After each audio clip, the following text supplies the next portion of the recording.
am GB Solomon. Welcome to my channel. This is Roast on GB Interactive. If you are new to this channel, I want to crave Addo just to please subscribe. Don't forget to like, don't forget to share. Don't forget to leave me comments as well. Let's roast JP Music's Burnt album. This is their debut album and it's an 18-track album. Before I get into anything about the album, I wanted to take a quick listen to snippets from the album and I'll come back to roast it.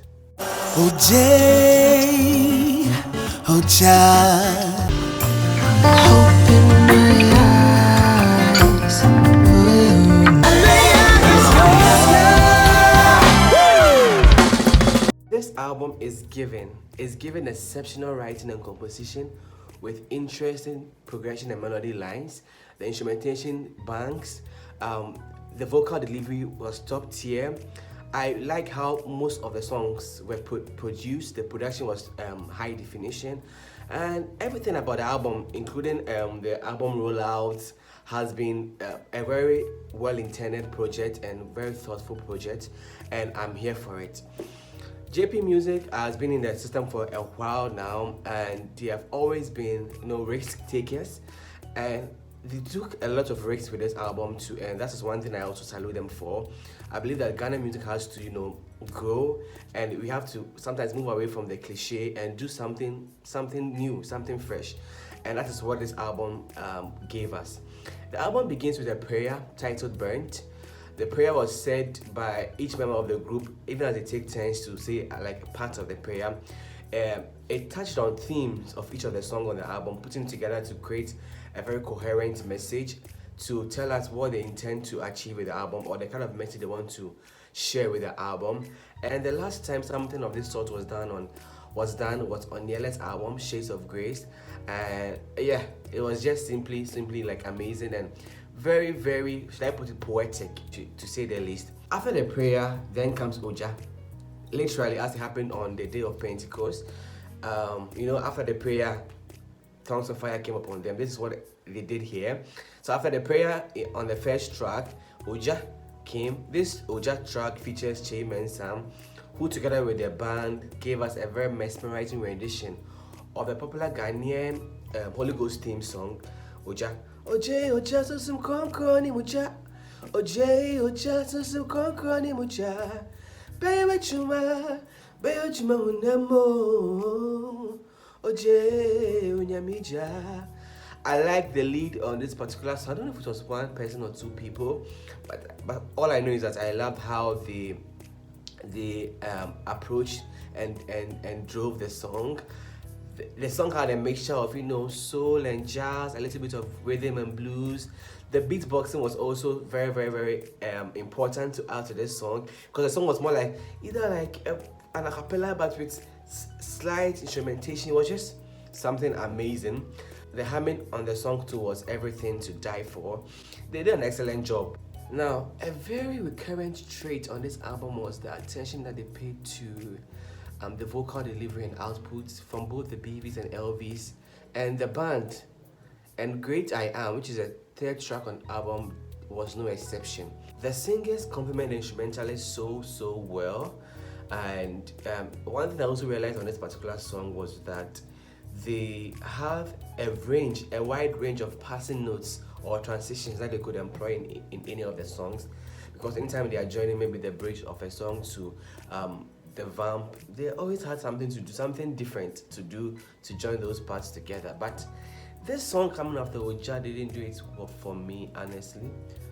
It didn't do it for me because the kind of vibe Oja created and the kind of vibe this song was creating, it was like sounding a bit disjoint. But when it comes to the writing, it was clear that they really had a lot to say, and to an extent it appeared unusually long for a 6-minute song.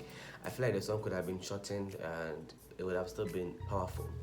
The next song, May They See You, the live version. This particular one had two versions, the live version and then the studio version.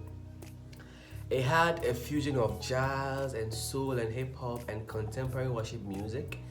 And this particular song also features Benjamin Franklin and Dave the Music Box. Apart from the turnaround, Change Me Lord, being too long, the singers sang with understanding and it was very, very evident. The singers, once again, like I've already mentioned, sang with a lot of conviction, and The more the turnaround, change me Lord was repeated, the more it sank into the listener's heart and mind. JP Music really had a lot to say and show on this particular album. The song was unusually long. I think that the turnaround was repeated so much.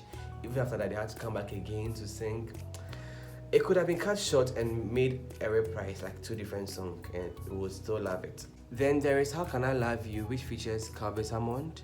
At this point, let me just put it out there that JP Music has some catchy and striking song intros, not the usual cliche progression that has been repeated over and over again in every song, every Ghanaian song. The song had its own unique, composition that creates room for vocal ad-libs by the BVs. And like, I truly appreciate the BVs. You notice that I keep mentioning BVs a lot because honestly, the vocal delivery was top tier. I've mentioned that before. The BV's approach and delivery in every song was quite unique, paying attention to dynamics and techniques. The musical experience of the group was worth noting. You could see that they are really experienced, or they really know a lot.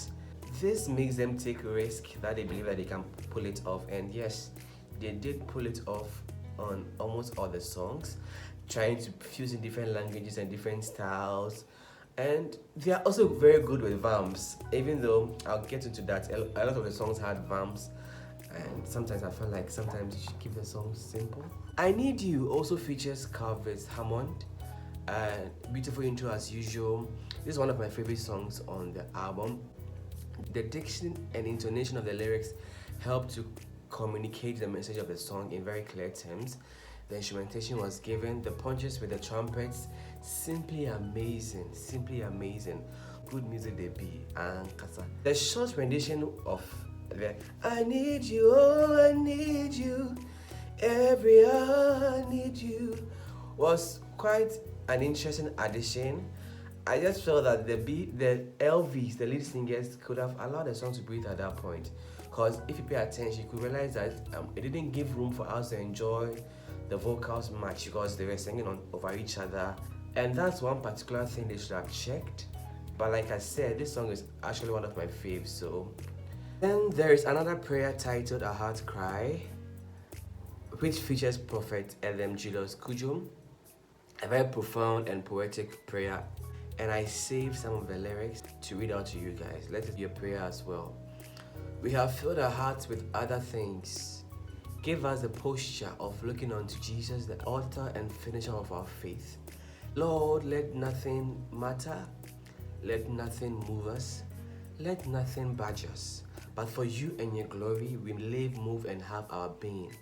That at the end of time, in the moments when our eyes are closed, we have allowed you to move perfectly through us. Amen. That's all I'll say about this prayer. Pastor Isaiah Fosukwachi comes through on the track titled Your Ways. A good song again to come after another prayer. And after the short intro, the BVs, come in with open my eyes to see you, open my mind to know, open my heart to receive from you, show me your ways, oh God. I like the fact that they try to switch things a little bit by letting the BV start this time around on the song. The previous song is always a lead and then the BVs come in, but this time the switch is something that I think that it was good they did, so that it breaks the cliche that was already developing on the album. This song also begs your attention to listen, and after I listened it a few times, I made it my prayer. And as a composition, I'll keep mentioning it over and over again that they know this, they really know how to compose masterpieces. Like, the message of the song is never lacking, it's always complete, sometimes too complete. And another thing that struck me, or another thing I really loved on this particular song, was how they changed the chorus of the song to a vamp at the end. And I was like, wow, this album should be studied, period. And as if it wasn't enough, they continued with an acoustic version of this song. I lived for every moment in this particular song. Creativity at its best. The counterpoints, the duos by the EVs, subtle jazzy cuts by the LV or the lead. I mean, you can't skip any song on this album, but this particular one, you'd have to repeat it several times before you move on, because it just so captivating. Then there's Anesu, a song that was released quite earlier, and I won't say much about it, but I'll just say that JP Music deserve to be on international stages. Honestly, this is because they take a lot of risk and they actually have the range. They will pick any language, any style, any genre and kill it. And they do it like irrespective of the kind of market that they find themselves in, like the Ghanaian setting. And I really feel that they are really, focusing on creating an international brand. No wonder when Hillsong wanted to do the whole Ghanaian language theme songs, they came to them. Then there was one which features Reverend Ifeko, I don't know if I've mentioned the name well, a song of victory. Victory that has already been won on the cross by Christ for us.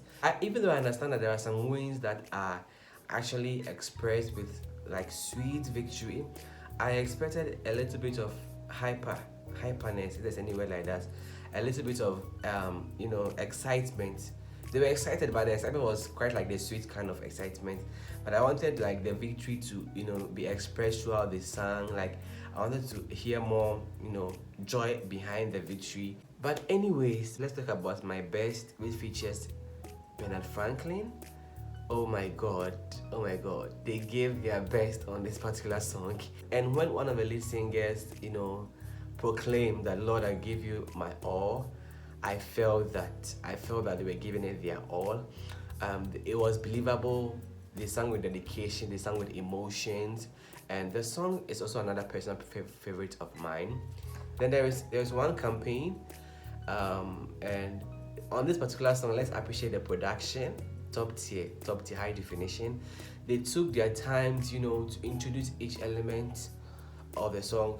They introduce something, some accompaniment, they take it out, they bring it back in such a calculated but very effortless way. The idea to have multiple singers on a one campaign song is something that I really like appreciated, and it matched perfectly with the theme or the message of the song. Then there's again May They See You, the studio version, which featured Pastor Leniosen, Namercy Sinclair, and my own OG T Danso. Namercy and Pastor Leniosen obviously came through. They did what they do best. But let's talk about the rap, because I believe that was the icing on the cake. And let's talk about it because you would appreciate T Danso's flow, his delivery, the exciting blend of the English language, Tree and Pidgin. It even gets more exciting when the BVs, respond to aspects of the rap, even as he spits his bars. I had a little issue with how it was produced though, especially when it got to the point where T Danso was rapping. I felt like his voice sounded a bit concealed. I really wish that they had really amplified his voice to be heard, because obviously he was doing great and it didn't need to be concealed by the instrumentation or the instrumentalist. But apart from that, the song was a very good one. Then there is Mafore, which was indeed a sacrifice, and I bet you if I were God, I would accept it within a blink. I like the fact that it was local and they gave the local effect. There was no unnecessary laughter. The output and delivering in terms of the production, was characteristic of the typical Ghanaian sounds fused together. But how they managed to let this all local song still sound refreshing and current with the times we are in is also something that I cannot move on without mentioning. There is Delaye Su, which is another song that I won't comment much on because it was also released earlier. There was a whole documentary about this song, which I think you should watch it. They detailed the entire production. It was a very educative documentary that I had watched on this particular song, I think over a year ago. Then finally, JP Music teams up with Bernard Franklin, Koda, and Seth Aqua for the song titled Good Father. This was an Afrobeat rendition with actual live African instruments and sound. A danceable tune that talks about how good the father. One of the few things I didn't quite like about this album was the fact that almost every song had a bridge or a vamp, and in most cases they were repeated so many times that it got overwhelming and overbearing on some of the songs. I think that the ear usually likes something simple, something they can easily pick up, something somebody can easily sing to. I'm not saying that they didn't have hooks that could, linger on your minds, but sometimes I feel like the songs were overly produced, the songs were overly written. Yeah, there's something that's overly written song, and sometimes you should keep some of the songs as simple as possible so that realistically the kind of market that are going to be exposed to the song will really jump to it in a very simple and easy way. But apart from that, I think the album was very detailed and a very intention project. Did the song drive home the theme of the album? A very big yes. Did I enjoy it? A very big yes. Did it stress me whilst trying to get ready for this song? Yes, because 18-track song with amazing touches to all the songs. There's so much you would want to say, but you want to keep it as simple and as short as possible. So obviously, it stressed me, but it was a good kind of stress. What do you think about the songs on the album? What do you think about the album yourself?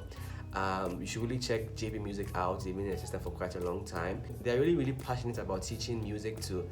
They really want Ghanaian music to evolve. So I can see the passion in how much they want to impact to musicians, especially in the Ghanaian industry, gospel industry. And I think that if you pay attention to them, there is so much you can learn.